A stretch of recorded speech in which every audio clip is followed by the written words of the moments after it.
waaw waaw Sélé mene la vainqueur de campement Ngekokh ndeysaan l'homme des 3 générations waaw waaw samp na beñe de fii ci Sexela Toubacouta Buuru Saalum lay seen ca ginnaaw cey borom jamono borom zone Dior borom Kër Moussa Anne Buur Saalum samp na beñe cey Toubacouta waaw samp na beñe de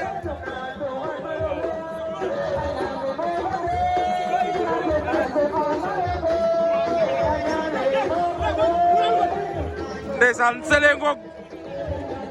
waaw mu ngi ca débat ya ndeysaan ñaari doomu campement Ngekokh yaa sampandoo cey Messi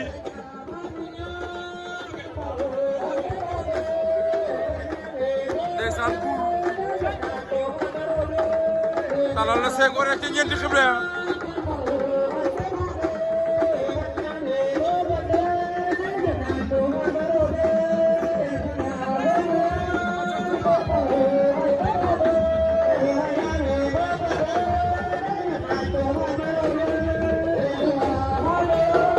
cey Buur Saalum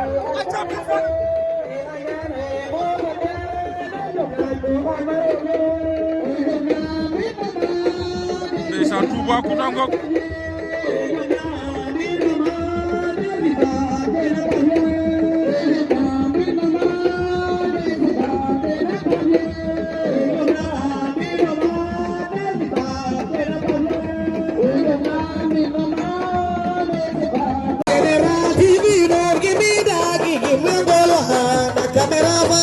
General TV, don't give me that, give me